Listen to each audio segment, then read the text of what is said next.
Jadi hari ini Indonesian Bankers Club akan mengadakan a day with IBC paid member, di mana kami mengundang secara eksklusif para anggota paid member kami untuk berbincang mengenai satu hal. Gitu. Dan untuk hari ini kami akan live bersama Bapak Chandra. Bapak Chandra Permana, beliau ini merupakan seorang member IBC Paid Member yang akan membahas mengenai konsep menabung saham. Jadi Bapak Ibu yang sangat tertarik tentang untuk mempelajari menabung saham, boleh bergabung bersama kami karena sesaat lagi Bapak Chandra akan bergabung bersama kami dalam live Instagram hari ini. Jadi tolong stay tune ya Bapak Ibu. Sebentar lagi kami akan memulainya. Iya. Selamat sore Mbak Tita. Selamat sore Pak Chandra. Wah, sudah siap nih ya Bapak. Mungkin kita menunggu sesaat lagi ya Pak Chandra ya. Soalnya sambil Silakan menunggu Mbak. banyak penontonnya yang hadir gitu ya. Sayang sekali soalnya ilmunya sangat-sangat bermanfaat dan sangat-sangat hot ya Pak Chandra ya. Ini saham ini Iya lagi Mbak. lagi banyak banget yang mempelajarinya. Jadi kita tunggu mungkin sampai 15.30 mungkin ya Pak ya. Mari kita mulai nanti. Boleh. Hasil rekamannya akan menjadi di IGTV IBC. Jadi mungkin apabila ada yang terlambat, boleh menonton ulang ya Pak ya. Ya boleh Mbak. Silakan Mbak Tita. Iya Bapak, di sana masih hujan Pak Chandra? Oh di sini udah terang Mbak. Sudah tenang Tadi ya? jam 3 hujannya. Wah, kalau di saya ini baru Iya. hujan, tapi alhamdulillah udah reda gitu. Tadi yang hujan besarnya udah terlewati, alhamdulillah. Semoga tidak mengganggu sinyal ya Pak Chandra ya. Oh sinyal aman Mbak. Alhamdulillah aman ya. Tidak sibuk Bapak kemana-mana. Biasanya nih Pak Chandra ini, sebagai informasi, Pak Chandra ini sangat sibuk sekali ya. Jadi untuk mau ngobrol seperti ini, kita harus janjiannya dari lama nih kebetulan ya Pak ya. Iya Mbak. Kalau harus dijadwalkan dahulu. Iya betul. Kalau hari Minggu suka agak susah ya Pak ya. Kalau Sabtu Minggu itu ya lepas dari bursa efek dulu Mbak. Saya kan Ah, kerjanya hari Senin sampai Jumat. Ya. sepertinya sudah lumayan banyak nih Pak Chandra nih. Sudah ada Pak Yogi, sudah ada Bapak Wira, Ibu Sylvia, ada Bapak Angga, dan ada juga dari PT BPR Bank TGR katanya. Juga ada Ibu Aziza dan Bapak Reynold. Ya, selamat datang, selamat bergabung dalam live kami ya Bapak ya. Ya, sebagai informasi, Pak Chandra ini adalah salah satu anggota IBC Paid Member nih. Bapak udah bergabung cukup lama tidak ya? Sudah bergabung bersama kami. Saya bergabung dengan IBC Pet Member itu tahun lalu Mbak. Wah, sudah tahun Tahun lalu. lalu. Dan boleh saya sebutkan ya Bapak Chandra. Jadi narasumber kita kali ini adalah Bapak D. Chandra Permana, WPPE, CRP, RSA, QWP, dan CPF. Ya bisa dilihat dari gelarnya, Pak Chandra ini sangat suka sekali mencari ilmu ya Bapak ya. Dan Pak Chandra juga bukan hanya yang terlampir dalam gelarnya, Pak Chandra juga sangat suka mencari ilmu. Salah satunya Pak Chandra ini lulus dari manajemen resiko level 2 dari Wahana Insan Prima yang didukung oleh yang didukung oleh Indonesian Bankers Club juga ya Pak ya. Iya benar Mbak. Sejak Padahal Pak Chandra ini bergabung di profesinya apa IBC. nih Pak nih? Kalau saya profesinya di BRI Dana Sekuritas masih sebagai akun eksekutif Mbak. Wah, account Akun eksekutif ya. eksekutif itu. Tidak ada hubungannya eh, sepertinya ya dengan manajemen risiko, betul tidak ya? iya, karena itu untuk melengkapi yang sertifikasi saya di CRP yang untuk pasar modal. Nah, ini yang untuk yang BSMR, ini kan untuk yang perbankan. Jadi untuk saling kolaborasi begitu Mbak. Jadi ilmunya nggak setengah-setengah. Wah, mantap nih. Bagi Bapak Ibu yang ingin mengobrol lebih dekat dengan Pak Chandra, boleh bergabung menjadi IBC Paid Member nih Pak ya. Biar kita bisa Iya. diskusinya lebih intens. Karena nih setiap pagi Pak Chandra ini sering nge-share apa nih Pak ya? Yang setiap pagi, setiap harinya Oh Pak gitu. Chandra itu sering nge-share informasi mengenai saham juga bukan ya Pak ya? Takutnya saya salah ini.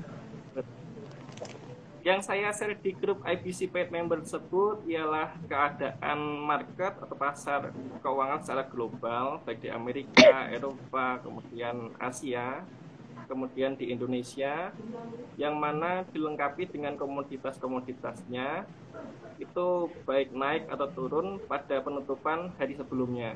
Jadi itulah yang akan dibuat sebagai tolak ukur atau indikator untuk perdagangan di hari ini, gitu, Mbak. Jadi kita harus tahu dahulu petanya dahulu di hari sebelumnya atau di malam sebelumnya untuk mendapatkan pencerahan di hari di mana kita akan berdagang, begitu, di pasar modal. Wah, siap-siap nih ya. Kayaknya bakal banyak nih Pak yang nanya, soalnya sudah ada yang bergabung dari berbagai daerah nih Pak. Nih ada yang dari Depok, ada yang dari Bekasi, ada juga yang komen gini, ngabuburit sambil nambah ilmu katanya. Luar biasa ya Pak ya, sudah beribadah menambah ilmu juga gitu. Iya, Mbak Dita. Iya Bapak, boleh langsung dimulai saja mungkin ya Pak ya. Ya sebelumnya nih Bapak Ya, Chandra nih, boleh cerita sedikit nih dengan perjalanannya dalam mendapatkan semua gelar ini gitu Bapak. Apa gitu, apakah oh, Bapak kehausan ilmu kah atau ingin mencapai tujuan salah satu tujuan tertentu gitu Bapak? gitu. Ya, baik, Mbak Dita. Kan dari awalnya kan setelah saya lulus dari perkuliahan di tahun 2016, itu kan saya mencari pekerjaan. Nah, itu untuk mengembangkan ilmu juga. Itu saya sempat vakum itu, Mbak, kisaran 1 tahun untuk mencari-cari itu. Nah, kemudian karena saya emang spesifik, Mbak. Spesifiknya itu saya melihat untuk mencari pekerjaan di pasar modal dan juga terkait dunia keuangan. Nah, pada saat tahun 2017 saya mulai magang di PT Dana Reksa. Pada saat itu masih belum diakuisisi sama BRI. Begitu. Kemudian saya magang kisaran setengah tahun, kemudian saya baru diangkat sebagai pegawai kontrak. Nah, pada saat itulah saya baru mendapatkan lisensi di BPPE untuk pasar modal melalui OJK. Kemudian selanjutnya saya melaksanakan pekerjaan tugas sebagai akun eksekutif, yang mana pada tahun 2018 saya kemudian sudah bisa untuk mengaplikasikan ilmunya. Kemudian saya mencoba mencari ilmu baru untuk mendalami ilmu tersebut, dan juga atasan saya juga mendukung pada saat itu. Tahun 2019 dan tahun 2020 adalah pencarian ilmu saya yang berikutnya, Mbak, yang mana saya akan mendapatkan manajemen risiko untuk yang di pasar modal dan juga untuk company itu di CRP.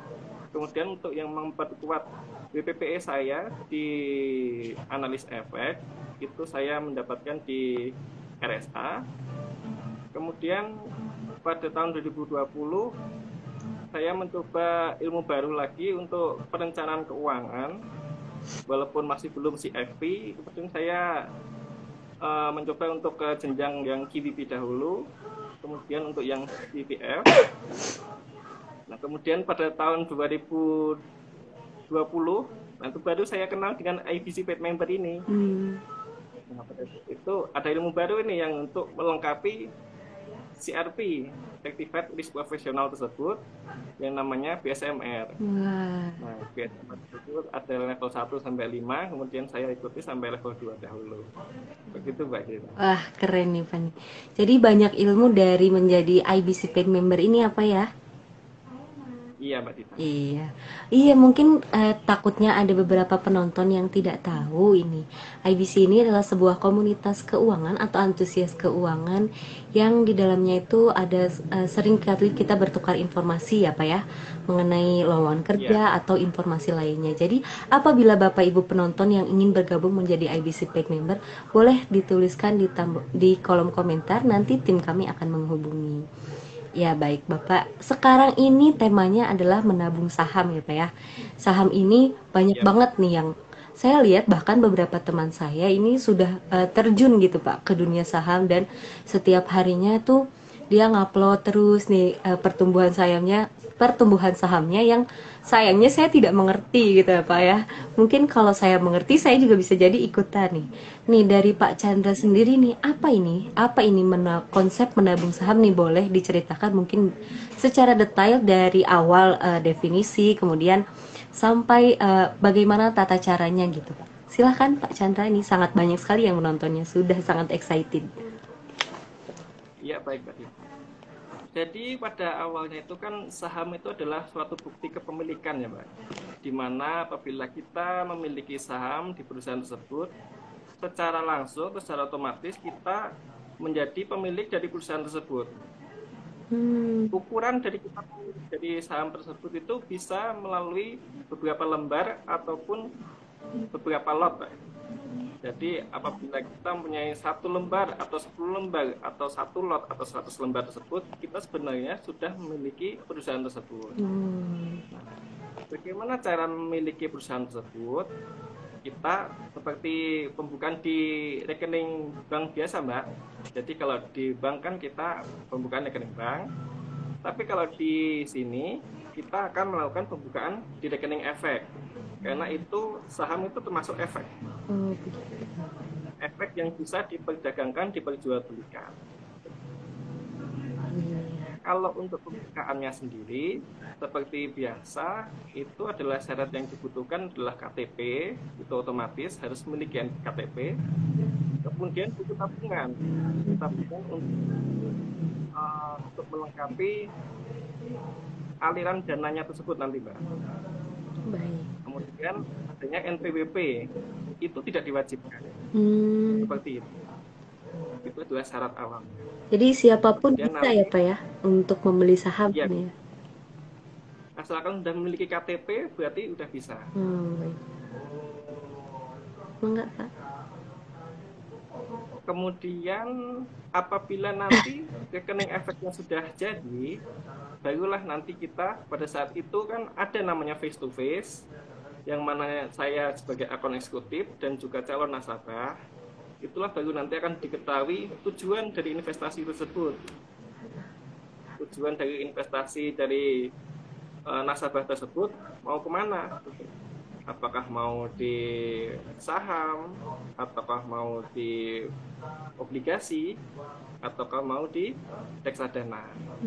Jadi di situ nanti ketahui Mbak. Dan juga jangkanya, apakah jangka pendek, jangka menengah, jangka panjang. Nah di situ nanti akan diinterview.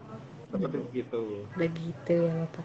Pak Chandra nih sebelumnya, kalau ada yang mau nanya boleh langsung di kolom komentar aja ya Pak ya. Nanti dibacakan. Silakan Mbak. Siap Pak. Ini ada dari Pak Fajar katanya. Fajar SWA, saham CINT bagus tuh katanya. Gimana nih Pak menurut Bapak? Kalau saham CIN itu kan saham Cintos ya Pak. Cintos Internasional. Itu dia termasuk saham yang bagus juga. Dia selalu ada pembagian dividennya. Itu termasuk. Jadi perusahaan itu kita harus cari perusahaan dalam jangka panjang itu yang bisa memberikan imbal hasil yang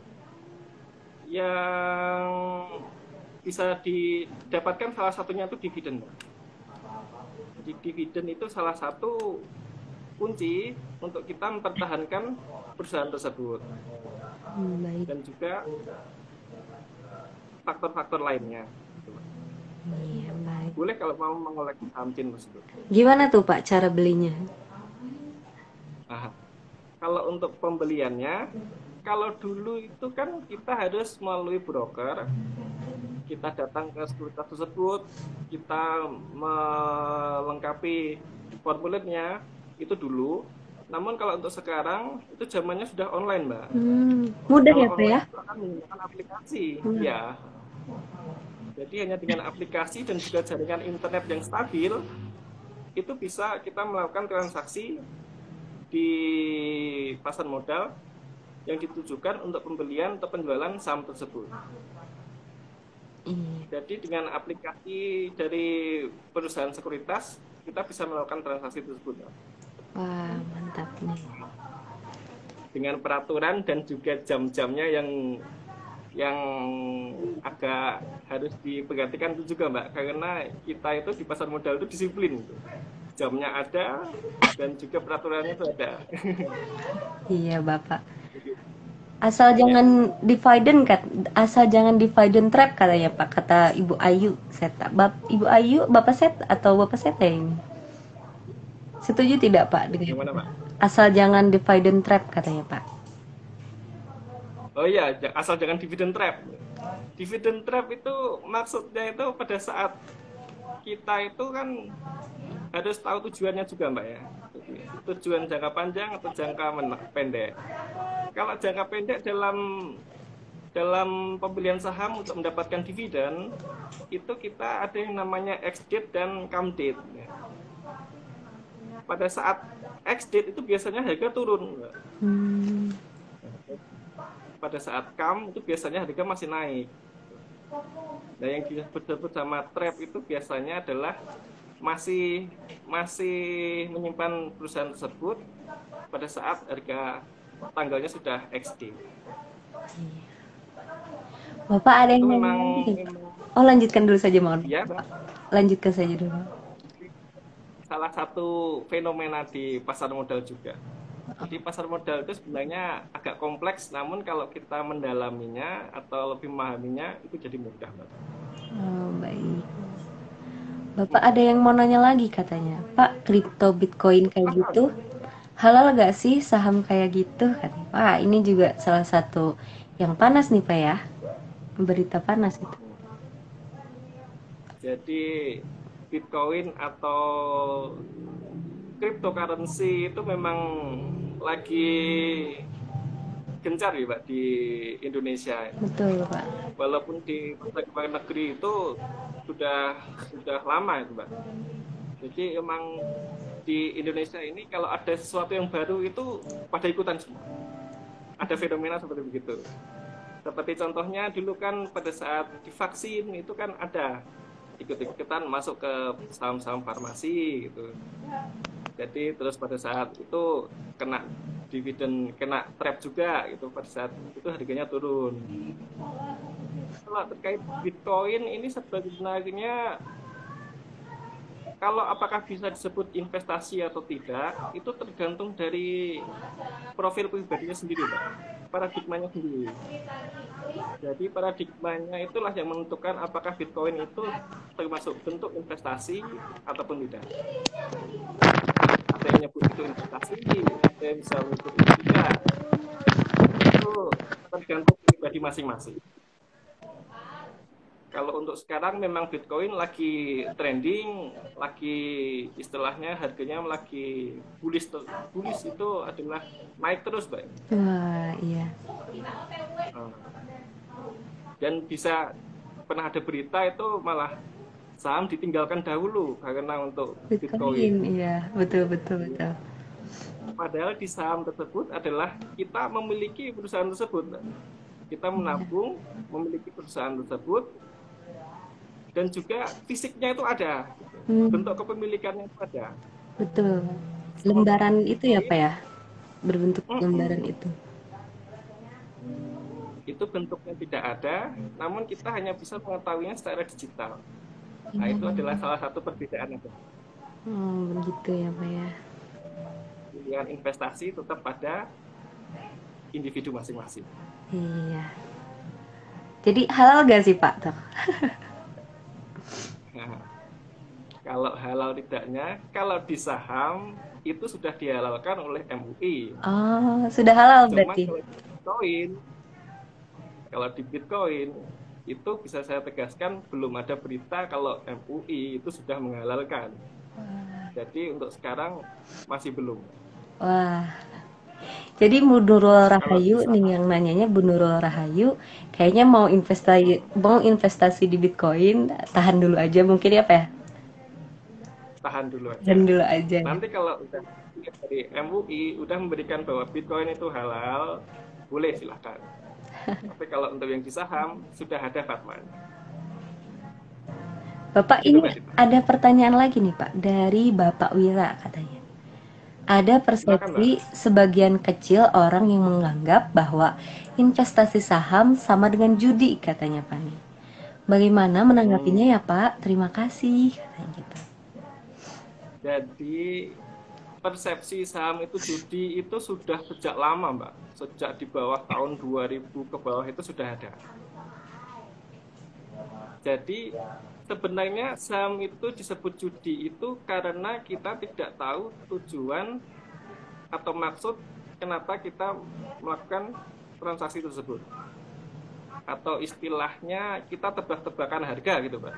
Iya. Atau tebak-tebakan keadaan di mana oh nanti ini saham ini akan naik, oh saham ini akan turun. Tapi kita tidak tahu dasarnya atau apa hal yang mendasari kita bertransaksi di saham tersebut. Itulah yang disebut dengan judi. Yang disebut dengan tidak judi adalah kita tahu kenapa kita masuk ke saham tersebut.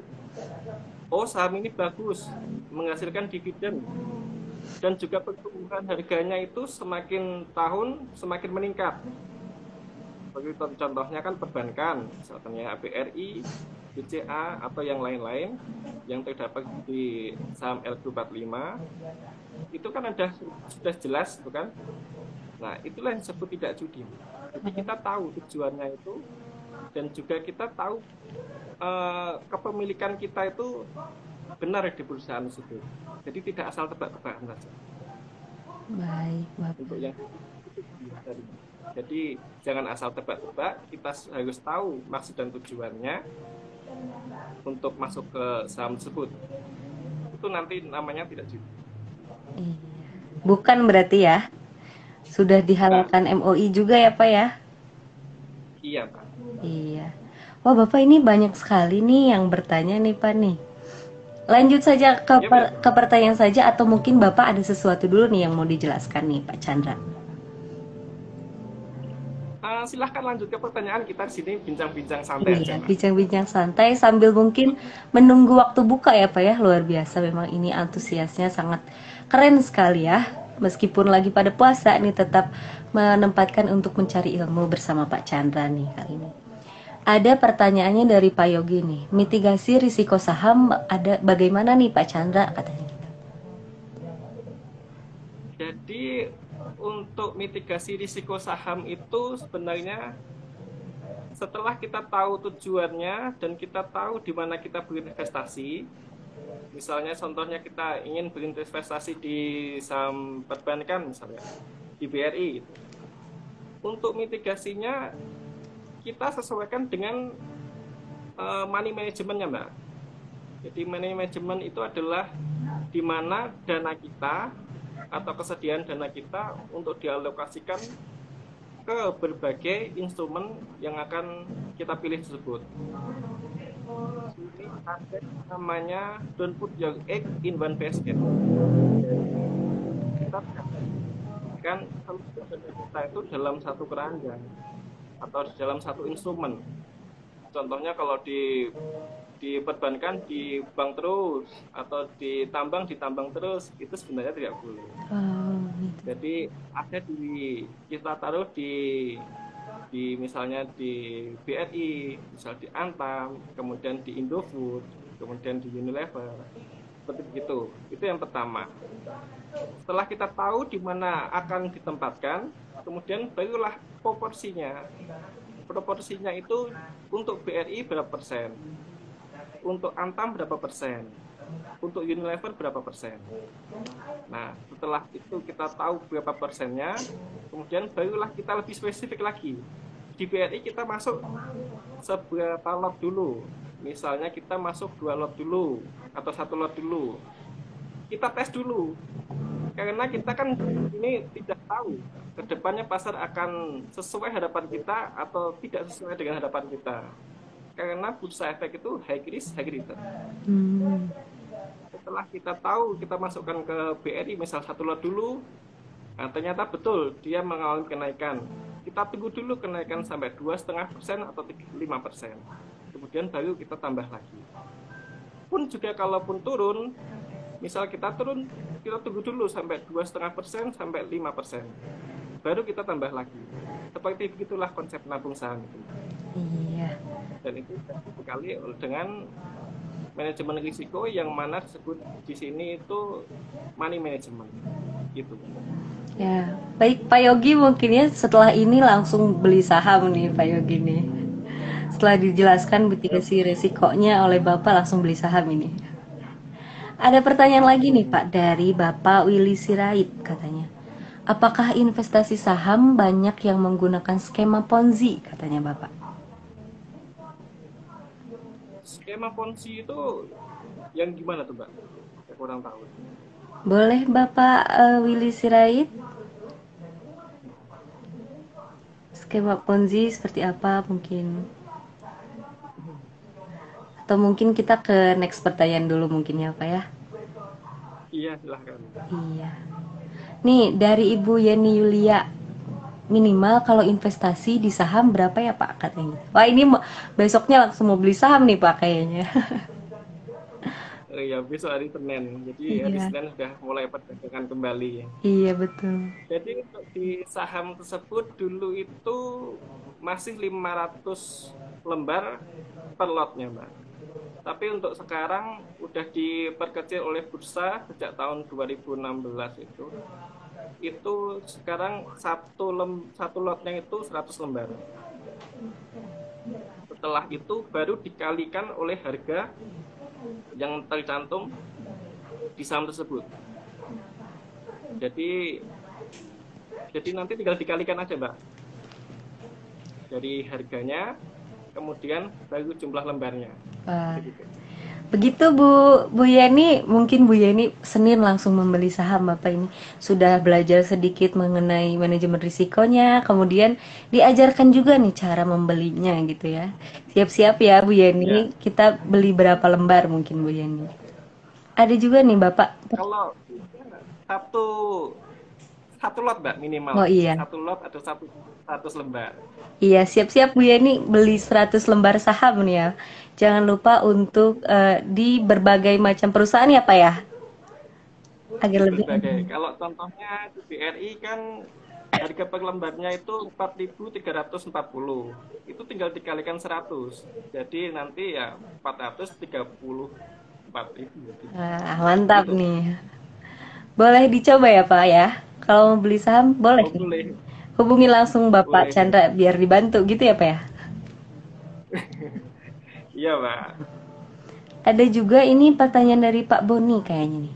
Bagaimana menyikapi Pak. saham yang saat ini sedang turun Bapak nih? Kalau menyikapi saham yang sekarang sedang turun, itu kita sesuaikan dengan profilnya masing-masing, Pak. Jadi pada saat dulu itu tujuannya untuk pembelian saham tersebut, jangka waktunya jangka pendek, menengah, atau panjang. Kalau jangka panjang, berarti kita harus sesuaikan kita hold saham tersebut. Dan juga nanti kita lihat dulu penurunannya. Sebelum penurunannya kita cek dulu saham tersebut. Saya kan tidak tahu sahamnya apa. Kalau saham tersebut bagus, itu kita hold, kemudian kita tambah pada saatnya nanti. Apabila penurunan misal sudah 5% atau sudah 10%, saham tersebut bagus, kita boleh tambah lagi. Kalau itu untuk jangka panjang. Kalau untuk jangka pendek, kita harus disiplin dengan menetapkan namanya cut loss, yang mana kita terima risiko dari saham tersebut yang high credit return, kemudian kita ikhlaskan. Kemudian nanti pada saat pembalikan arah, kita masuk lagi. Itu untuk yang jangka pendek. Jadi tujuannya dahulu disesuaikan. Mana tujuannya untuk jangka pendek atau jangka panjang. Gitu, Mbak. Iya baik. Semoga Pak Boni tercerahkan ya Bapak ya. Ya, Min. Nih katanya apakah ada LPS penjaminnya seperti di bank katanya Pak. Kalau di saham itu ada, Mbak. Ada dijamin sama LPS. Kalau tidak salah itu di pasar modal itu 100 juta atau 500 juta gitu di dijaminnya. Masih di bawah perbankan kalau di pasar modal.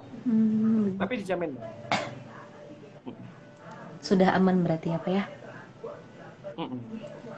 Katanya nih ada dari Diandra, trader sama investor tuh bedanya apa ya Pak? Katanya gitu. Sepertinya masih ini Oh, mau beli saham nih Pak nih. ya baik.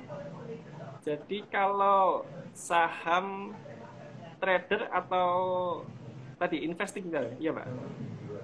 Betul, investor. Kalau trader itu paradigmanya adalah untuk jangka pendek, yang mana transaksi dilakukan untuk jangka pendek. Jangka pendek itu bisa mingguan, bisa bulanan, bisa triwulanan, seperti begitu. Kalau untuk investor itu udah jelas jangka panjang, dia mengharapkan dividen. Dividen yang saham-saham yang bagus itu biasanya dibagikan seminimal 1 tahun sekali, atau bahkan bisa 2 tahun, 2 kali dalam setahun, Mbak. Hmm, oke. Jadi kalau trader itu untuk yang jangka pendek, kalau investor itu untuk yang jangka panjang. Iya, Itu dasarannya seperti itu. iya. Jadi sebelum turun ke saham kita juga sepertinya harus memahami ya Pak ya, istilah-istilahnya gitu ya Pak ya. Istilah-istilahnya dan juga maksud tujuan kita untuk masuk ke saham tersebut Iya, atau instrumen. betul Bapak. Katanya jadi sebenarnya investasi saham ini berarti kita harus memahami bisnis atau potensi keuntungan perusahaan yang mau kita investasikan ya Pak ya, katanya gitu Pak. Betul, Mbak, karena kita investasi di perusahaan. Jadi kita itu paradigmanya adalah membeli prospek dari perusahaan tersebut. Hmm, Jadi kalau prospek perusahaan tersebut bagus, eh, dia selalu memberikan keuntungan untuk bagian dividen dan juga stabil di kita, misalnya itu produknya diketahui begitu, Mbak. Itu kita boleh invest invest di perusahaan tersebut. iya. Jadi kalau misalnya kalau saya kan menjagokan kan yang perbankan ya kan. Karena kan kita tahu kan setiap orang pasti punya rekening bank. Betul, Karena bank itu kan nggak susah untuk ditinggalkan ya. betul Bapak. Selalu butuh bank kita tuh. Gitu, dan juga cabangnya ada di mana-mana. Betul. Jadi contoh sederhananya itu adalah perbankan saja. Iya. Yang paling aman seperti itu mungkin Bapak bisa dibilang tidak ya? Mm-mm. Kalau yang ya bisa jadi, Pak. Jadi walaupun perbankan itu kan segmennya berbeda-beda, ada yang segmen mikro, ada yang segmen dari perumahan atau retail, itu dia tetap tetap solid, Mbak. Bisnisnya itu bermacam-macam dan juga ya itu tadi, Mbak, masih dibutuhkan oleh banyak orang perbankan itu. Betul Pak. Ada yang mau bahas kripto lagi nih Bapak nih dari Bapak Petrus Ivan katanya. Kalau Silahkan, Mbak. cryptocurrency itu dapat menggantikan emas tidak ya? Katanya gitu Pak. Oh, gitu. Terkait cryptocurrency apakah bisa menggantikan emas? Itu kita lihat juga eh, paradigmanya masing-masing, Mbak, gitu. Jadi contoh nih ya, kalau dulu kan emas itu kita jadikan investasi karena memang harganya bisa naik di kemudian hari dan juga sudah teruji waktu dalam jangka waktu yang lama seperti itu. Tanah juga gitu. Dulu tanah disebut investasi karena memang harganya semakin meningkat Betul. di tanah yang strategis dan juga dalam jangka waktu yang lumayan lama memberikan imbal hasil yang lumayan dan gitu. Kemudian saham begitu juga. Nah, ini ada instrumen baru yang namanya apa tadi, Pak? Bitcoin tadi, Iya, cryptocurrency. cryptocurrency.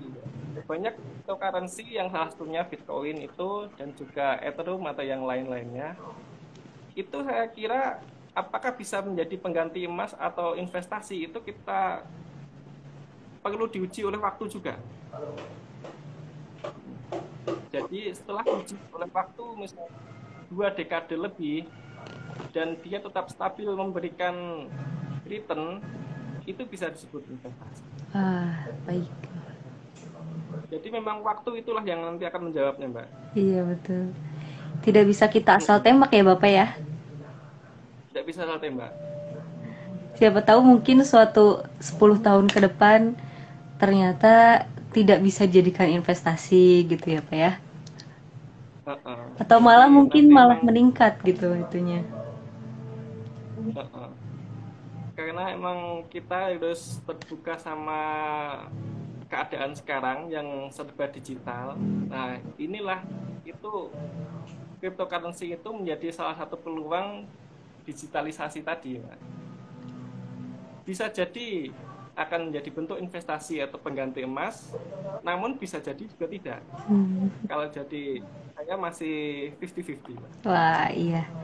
Kita lihat karena waktu yang menjawab ya, Bapak ya. Iya. Nih dari Pak Mahesa lagi katanya. Mas, cara taunya Loh, saham masih under value gimana ya katanya?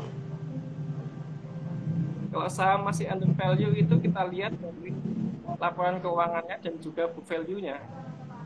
Kalau masih di bawah 1, itu masih bagus. Bisa untuk koleksi. Pun juga nanti akan disesuaikan juga dengan eh, saham-saham yang lainnya dalam satu sektor.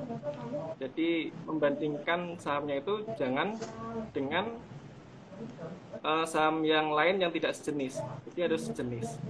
Contohnya kalau perbankan dengan perbankan, tambang dengan tambang, seperti itu. Nanti barulah kita ukur mana yang masih murah. Itu. Nih ada tambahan pertanyaan lagi katanya Bapak.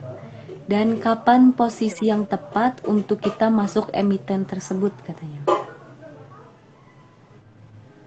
Ke emiten tersebut. Jadi emitennya ini masih emiten X ya.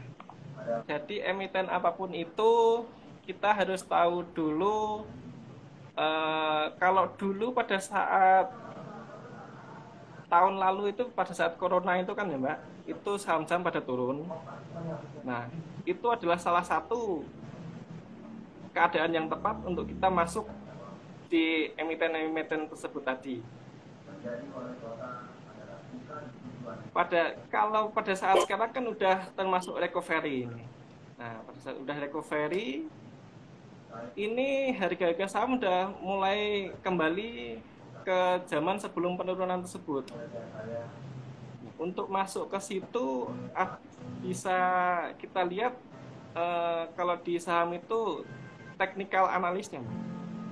Baik. Jadi ada yang namanya detak jantung perusahaan yang mana itu bisa naik, bisa turun dalam jangka waktu harian, mingguan, atau bulanan, itu kita bisa tahu. Nah, untuk masuknya itu kita harus tahu di mana titik supportnya. Support 1, support 2, atau support 3. Support 3 di bawah support 1, support 3 di bawah support 2. Itulah yang nanti akan mendasari kita di mana masuk yang tepat. Baik. Ya semoga Pak Mahesa tercerahkan ya Bapak ya. Semoga Ya, Mbak. juga mungkin langsung membeli saham langsung besok juga. Ini dari ada lagi nih Pak dari Bapak Angga Deviansah. Kayaknya ini Bapak Angga ini sangat suka sekali mencari ilmu nih seperti Pak Chandra nih. Soalnya pertanyaannya Oh seperti iya, ini Pak nih. Buku apa yang bagus pasti. untuk analisis TA bagi pemula? Katanya gitu Pak. Sederhana sekali tapi sangat mencerminkan sangat haus akan ilmu nih seperti Pak Chandra. Boleh Pak Iya, Mbak. dijawab? Tadi apa, Mbak? Ilmu atau buku apa? Buku-buku apa yang bagus untuk analisis TA bagi pemula? Katanya gitu Pak. Kalau buku yang bagus untuk TA untuk pemula itu eh, boleh sebut merek ini berarti ya. Boleh, boleh Pak. Karena Boleh, kalau boleh. buku kan berarti memang harus sana ya, harus spesifik kan ya. Iya, betul. Yang direkomendasikan itu ada 2, Mbak. untuk yang satu itu untuk yang buku lama sebenarnya sudah terbit, itu punyanya Pak Luki Bayu Purnomo, itu untuk yang technical analis. Kemudian yang kedua itu kalau saya nggak salah itu dari yang Ian Filbert itu Mbak. Itu jadi udah dua buku tersebut. Jadi yang untuk yang Luki Bayu Purnomo yang tadi untuk kemana arah IHSG atau kemana harga saham itu saya lupa nama judulnya apa, tapi penerbitnya itu Pak Luki Bayu Purnomo. Kemudian yang Liang Fitbit itu juga. Iya, baik. Tidak apa-apa ya, Pak, ya, kalau misalnya mau menyebutkan merek gitu, takutnya Bapak Angga ini salah beli gitu, Pak ya. Kan jadinya informasinya kurang tersampaikan gitu ya. Semoga ini Pak Nah, Angga langsung ke Gramedia besok nih kayaknya. bisa kalau tambahan itu carilah untuk yang TA itu carilah penerbit atau penulis buku yang sudah memiliki gelar CTA atau CFTE. Kalau CTA itu kan dia sudah memiliki sertifikasi untuk technical analis Oh, gitu. Iya, betul. dalam nasional. Kalau CFTE dia sudah memiliki sertifikasi analis untuk internasional. Wah, jadi bukan kaleng-kaleng ya, Pak ya. Bahasanya kalau Kalau ini begitu, Mbak, tervalidasi gitu ya, Pak ya. tervalidasi. Jadi CTA atau CFTE. Iya. Berarti dalam berinvestasi ini memerlukan manajemen risiko juga ya Pak ya? Jadi kitanya juga harus pintar gitu ya Pak ya? Untuk melihat risikonya yang ada, gitu bukan ya Pak Chandra? Betul. Ini bisa dan juga instrumen yang kita masuk itu adalah instrumen yang tahu kita di mana kita berinvestasi. Misal contohnya kalau di saham tadi kan sudah kita bahas. Kemudian kalau misalnya ada kita masuk ke misalnya kalau kita mau trading di waran gitu kan, itu beda lagi gitu Mbak. Dia ada jangka waktu penebusannya, tapi dia bisa diperjualbelikan gitu. Nah, itu risikonya sendiri lagi. Dia kenaikan harganya itu bisa lebih dari 25%, pun turun juga lebih dari 25%. Kalau saham kan masih ada peraturan dibatasi gitu. Jadi setiap instrumen itu ada risikonya masing-masing. Iya betul Pak. Betul sekali Bapak. Pun juga kalau ada tambahan itu yang misal di obligasi gitu ya. Obligasi itu walaupun pendapatan tetap, dia juga bisa turun. Yield-nya juga bisa turun. Kalau kita beli itu pada saat 100%, ada kemungkinan dia jadi 1%, 102%, atau bahkan turun jadi 98% atau 89%. Tapi nanti pada saatnya, apabila kita hold atau kita tahan, itu dia akan kembali lagi menjadi 100%. Seperti gitu, Mbak. Baik Bapak.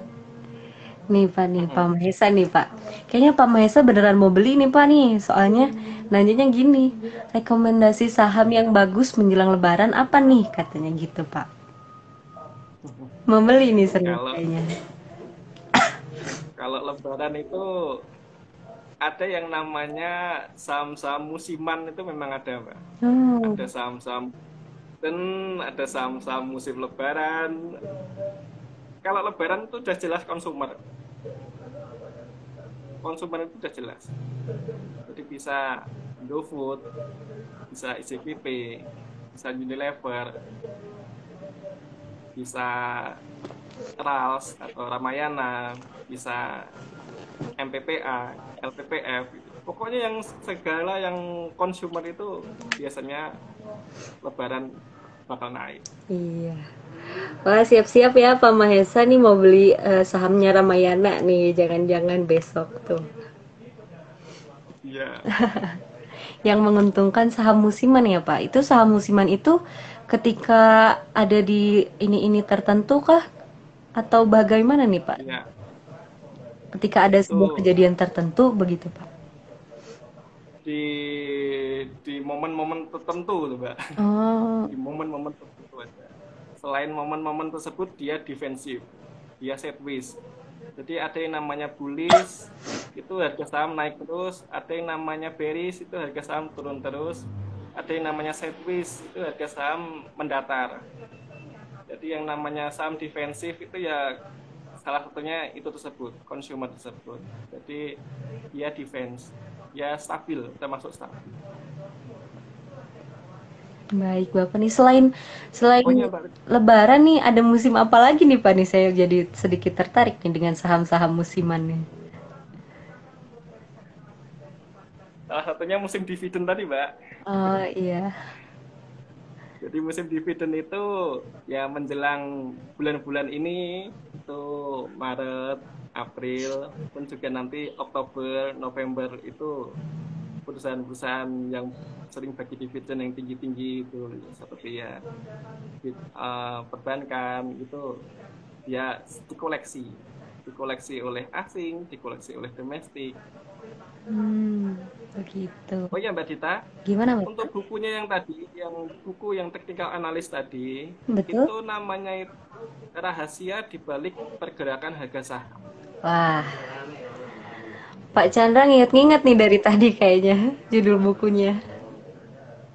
Itu buku tahun 2014 Mbak Dita, Wah, tapi masih masih layak untuk dibaca karena memang penulisnya saya kenal dan juga kualifikasinya sudah nggak diragukan lagi, sudah nggak kaleng-kaleng lagi. siapa tuh Pak penulisnya? Untuk penulisnya Pak Luki Bayu Purnomo. Oke. Dia kan lagi mengajar juga untuk sertifikasi eh, CTA juga atau RTA, Register Technical Analyst. Jadi kalau nanti ke depan saya juga akan menambah salah satu sertifikasi saya lagi juga itu salah satunya Mbak. Iya, betul Bapak. Bapak katanya ada tambahan juga nih, buku Ellen May bagus tuh untuk pemula katanya. Boleh, Ellen May juga bagus. Pak Fajar. Ellen May juga bagus. Iya. Bapak mungkin kita Silakan next silakan. ke pertanyaan selanjutnya boleh Pak? Boleh Mbak Dita. Ini nih dari Pak Yusril nih, M Yusril. Bagaimana cara membuat support dan resisten yang tepat nih Pak Chandra? Support dan resisten yang tepat ya. Support dan resisten yang tepat itu salah satunya itu kita sesuaikan sama time frame dulu. Time frame-nya itulah yang mempengaruhi kita akan menentukan support resisten. Time frame harian, time frame mingguan, bulanan, kemudian tahunan. Jadi kita harus tahu dulu di mana kita akan eh, berinvestasi atau transaksi di saham tersebut dalam jangka waktu yang mana. Kalau misalnya harian, itu udah jelas kan, nanti time frame-nya berarti jangka pendek. Nah, kita akan lihat dulu itu namanya technical analysis itu dari detak jantungnya tersebut ada yang namanya batas support itu yang paling bawah Mbak. Support bawah kita cari, bawah yang selanjutnya setelah itu di mana, kemudian di atasnya lagi yang mana gitu. Kemudian resisten kita cari yang batas atasnya dulu, kemudian lebih ke bawah lagi, lebih ke bawah lagi. Jadi yang pertama berikan dulu time frame-nya dulu, harian, mingguan, bulanan, atau tahunan. Kemudian nanti pada saat itulah kita akan tahu kita bisa tarik garis di mana itu terjadi supportnya. Baik, Bapak. Itu Mbak Dita. Iya. Begitu Pak Yusril, semoga mencerahkan ya Bapak ya mendapat insight terbaru nih dan diamalkan juga langsung. Kemudian ini banyak sekali nih Bapak sangat-sangat excited sepertinya nih followers Indonesian Bankers Club. Sebelumnya nih Bapak Chandra boleh nih disebutin akun Instagramnya siapa tahu ada yang mau nge-stalk Pak Chandra. Boleh follow Pak Oh Chandra iya, di apa nih Pak akunnya? Boleh disebutkan Bapak? apabila nanti ada pertanyaan atau ingin berdiskusi lebih lanjut mengenai pasar modal, bisa saya atau DM saya di IG Permana,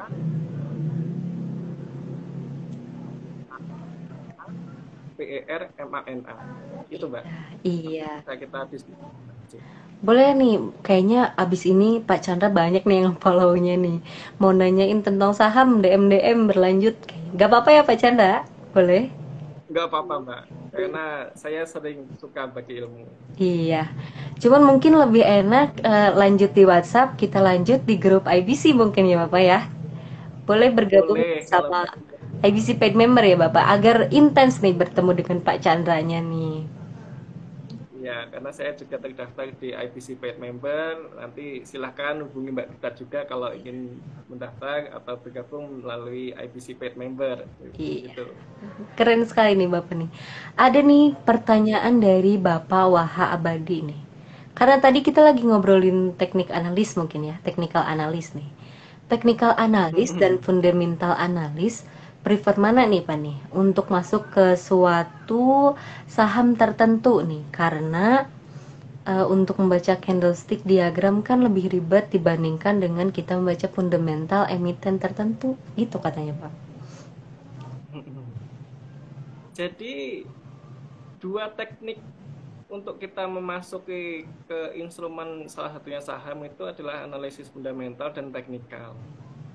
Untuk yang fundamental itu lebih dipentingkan untuk yang jangka panjang, pun juga itu mendasari kita untuk memilih saham-saham yang tepat.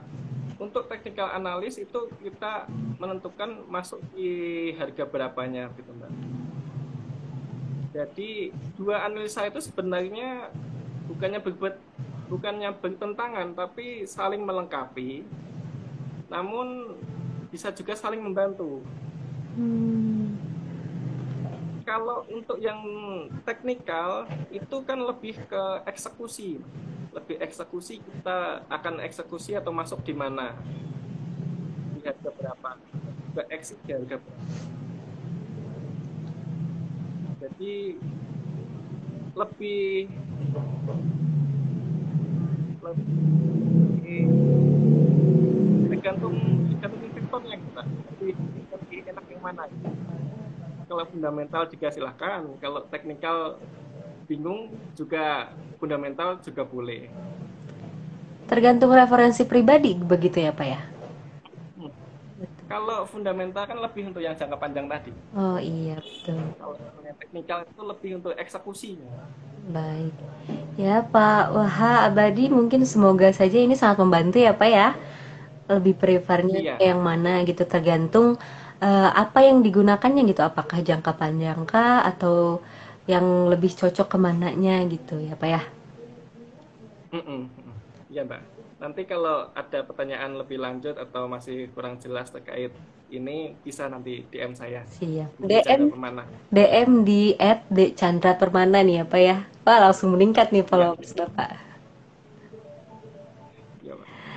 Ada pertanyaan lagi nih. Wah, banyak sih Pak ini sebetulnya pertanyaan sampai saya harus lihatnya kayak gini nih Pak. Nih, Iya Mbak Dita, silakan. Mas Chandra, ini dipanggilnya Mas AA atau apa nih? Akang atau apa nih? Pak Chandra nih orang mana nih? Sebelumnya kita kenalannya baru sedikit ya Pak ya. Udah langsung diserang berbagai pertanyaan ini Pak. Jadi saya itu aslinya dari Madiun Mbak. Iya. Tapi Dari tinggalnya di Bandung ya Madiun. Pak ya? Iya, tinggalnya di Bandung, kuliahnya di Solo sama di Jogja.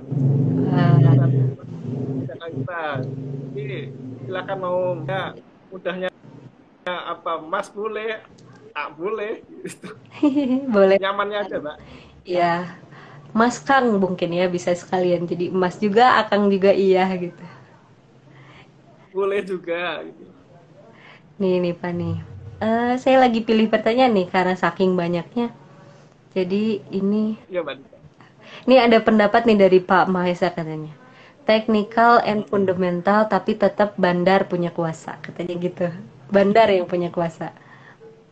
Betul tidak Pak itu? Jadi jadi memang di pasar modal itu kan bandar itu istilah bandar itu adalah suatu kelompok atau perkumpulan yang memiliki dana yang lebih gitu Mbak. Hmm, Jadi dana yang lebih itu memang dia bisa memborong, bisa melepas dalam jumlah yang tidak sedikit. Yang mana kalau di pasar modal itu bisa mempengaruhi pergerakan harganya juga, Ah, karena dia mempunyai persediaan barang atau lot saham tertentu yang banyak. Jadi bisa diperhitungkan juga bahwa kalau misalnya bandar itu lagi mengakumulasi atau lagi distribusi di saham-saham tertentu, itu patut diperhatikan juga.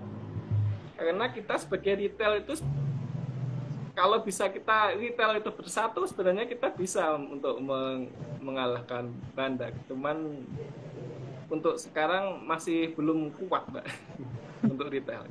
iya begitu. Ini Gitu. nih, ini Pak Yusril mau nanya lagi katanya Pak. Boleh Pak? Oh, Sangat silahkan. excited. Kayaknya kalau kita 1 jam berbincang gini tidak cukup ya Pak ya? Oh iya, Mbak Dita, udah. Iya, tidak apa-apa. Mungkin semoga nanti kita ada pelatihannya mungkin ya Pak ya? Iya, Mbak. Secara private bersama Pak Chandra. Nih Pak nih katanya Boleh, boleh. manajemen money paling besar kalau minus berapa persen Pak katanya gitu. Oh gitu. Jadi MM itu paling minus, itu minus paling besar itu saya kira itu 4% sampai 5%. Itu kalau untuk yang trading udah lepas saja. 4 sampai 5% itu lepas kalau untuk trading. Beda kalau untuk investasi. Untuk mengumpulkan itu kisaran minus 6% sampai 8% itu boleh untuk masuk lagi akumulasi. Oh, baik baik. Jadi disesuaikan sama tujuannya dulu, Mbak. Apakah untuk jangka pendek trading atau untuk mengumpulkan atau untuk menambah lagi atau pembelian lagi saham. Baik, Bapak. Bapak kalau katanya porsi saham yang ideal di dalam portofolio kita itu berapa ya, Pak? Katakanlah kalau portofolio kita itu nol masih bersih ya, itu proporsi yang ideal itu maksimal itu kita mengoleksi dalam portofolio adalah 7 sampai 8. Baik, Bapak. Itu sudah paling maksimal. Pun juga 7 sampai 8 itu di berbagai jenis saham ya, Mbak. Bank satu, konsumer satu, tambang satu, seperti begitu. Nanti baru disesuaikan dengan kinerja portofolio kita. Di saham tersebut sudah ada minusnya tadi. Kalau kita ingin mengumpulkan berarti kan di minus minus 7 sampai minus 8 itu boleh tambah lagi gitu. Kalau mau dilepas ya silahkan, atau mau ditambah lagi tunggu positif sampai positif 5% atau 4%, silahkan ditambah lagi. Baik. Jadi kuncinya di pasar modal itu sebenarnya adalah kesabaran, Mbak. Jadi kalau tanpa kesabaran itu kita seperti diombang-ambingkan oleh ombak. Iya. Kita nggak tahu tujuannya, nanti cut loss atau tambah lagi, cut loss atau tambah lagi, malah bingung gitu. Baik, Jadi Bapak. begitu. Iya. Ini dari Pak Titus katanya. Lebih baik yang mana, Pak? Short atau long term? Boleh sarannya, Pak? Kalau untuk short atau term itu juga kembali lagi tergantung ke Tujuannya mungkin ya, tujuan kita tujuannya. bisa. Betul, betul. Jadi kalau saya belum face to face atau belum menggali lebih lanjut itu, kalau dalam forum seperti ini saya jawab tujuannya dahulu. Iya. Nanti kalau sudah saya mendalami, oh ternyata ini baru, saya bisa memutuskan ini untuk long, ini untuk term, untuk jangka pendek. Iya. Jadi memang untuk face to face atau pertemuan secara intens itu memang untuk konsultasi ya. Iya. Gitu. Biasanya nih Pak, kalau Pak Chandra sering menangani untuk long term, yang long term itu tujuannya untuk apa ya Pak ya? Biasanya ketika Pak Chandra Kalau yang menangani. oh ya, kalau yang long itu biasanya dikoleksi atau diakumulasi setelah tergantung tadi portofolio, keadaan portofolionya Mbak ya. Apakah minus 7 atau 8 ataukah plus 5 atau atau 4 gitu. Itu kalau long itu biasanya untuk dividen. Jadi dia mengakumulasi saham tersebut, katakanlah misal BRI, itu diakumulasi terus dengan tujuan untuk mendapatkan nanti imbal hasil berupa dividen. Atau juga bisa jadi stock split gitu. Dalam jangka waktu lama itu Mbak, bisa 5 tahun lebih gitu. Yang namanya stock split itu adalah kepemilikan kita bertambah, tapi saham kita dipecah. Katakanlah 1:5, berarti yang awalnya kita memiliki satu lot itu 100 lembar, nanti dipecah 1:5, jadi kita memiliki 5 lot, 500 lembar. Baik. Tapi harganya nanti turun, tapi kepemilikan kita bertambah. Baik. Itu untuk jangka panjang.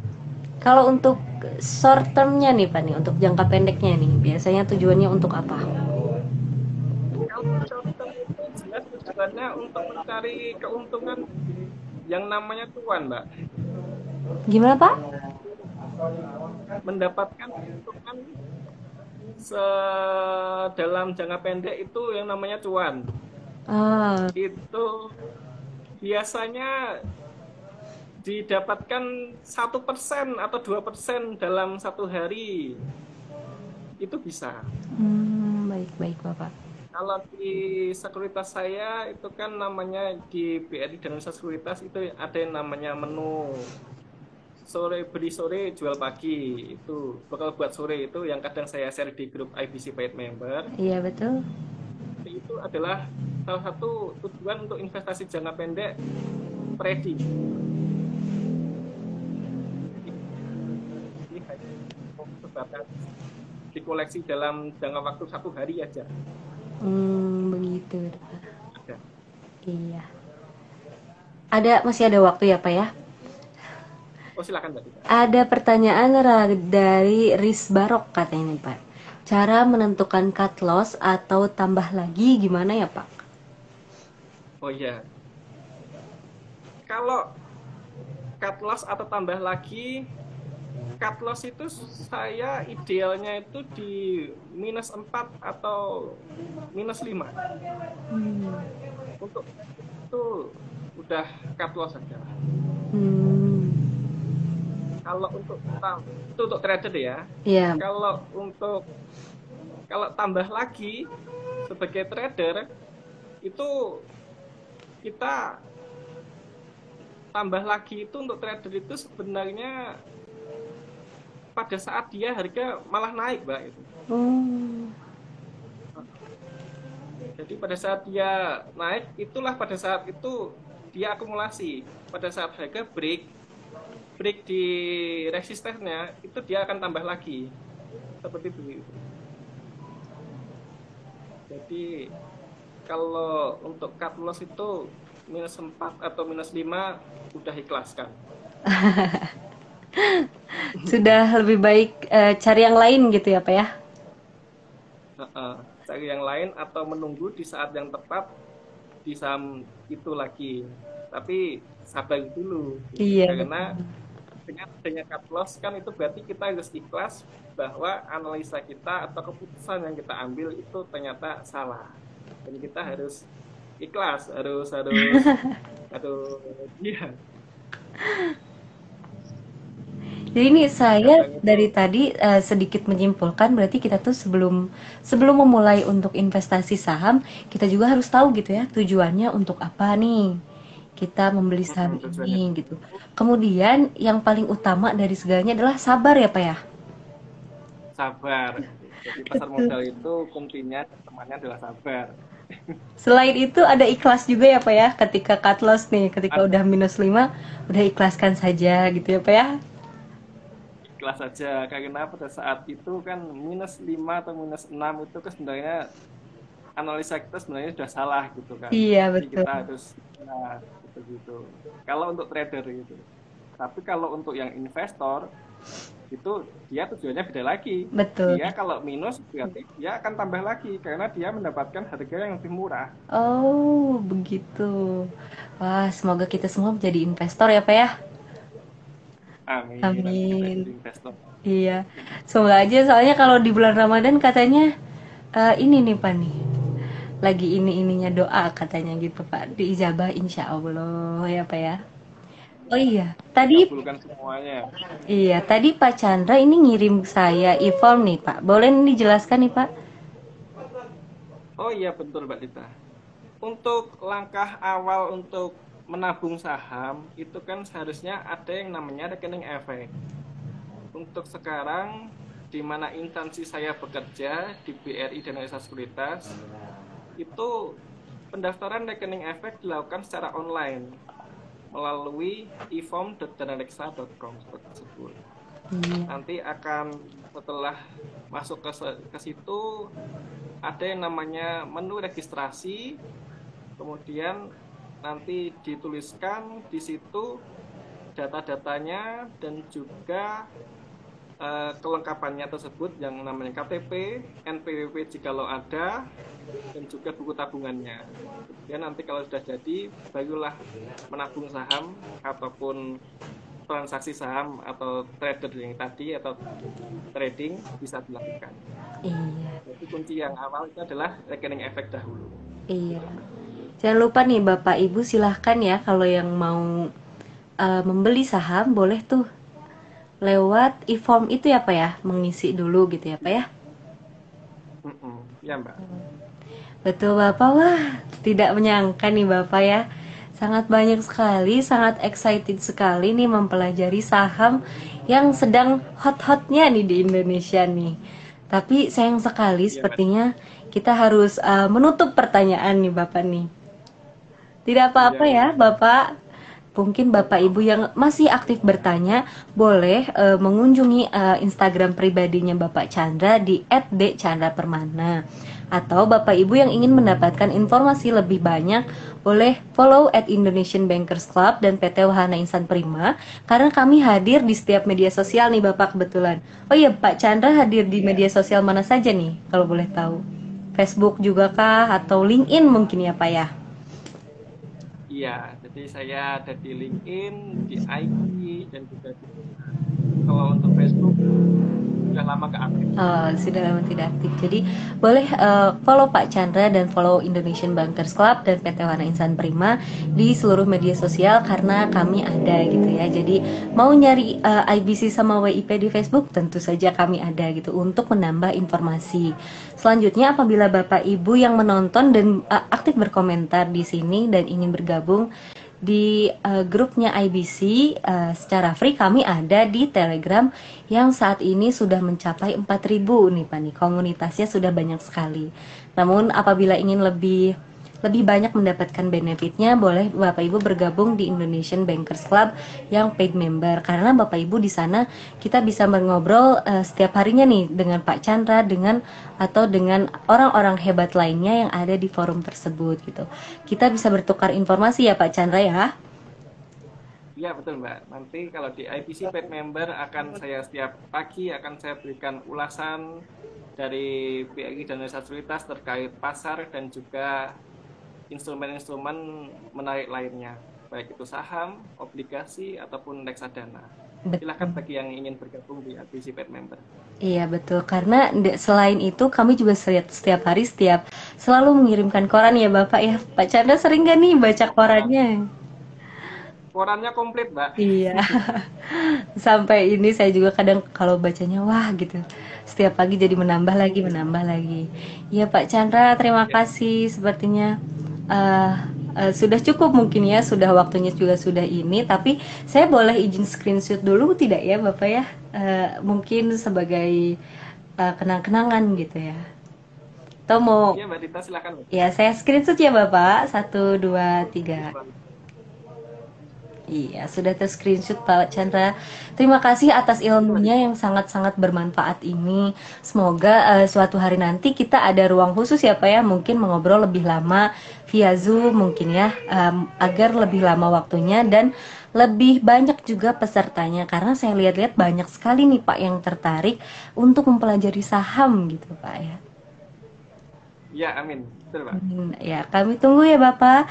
Ya, akhir kata karena sudah 16.30 dan sedang sebentar lagi mau buka mungkin ya. Kami akhiri A Day with IBC Paid membernya hari ini. Semoga setiap minggunya kami bisa hadir dengan narasumber-narasumber hebat lainnya. Ya, terima Ya, kasih betul. Bapak Ibu. Semoga kami dapat hadir dengan lebih banyak membantu dengan banyak informasi. Terima kasih Pak Chandra juga. Terima kasih Bapak Ibu yang sudah bertanya. Saya akhiri live hari ini. Ya, Assalamualaikum warahmatullahi wabarakatuh. Ya, terima kasih Mbak Dita. Terima kasih IBC Paid Member.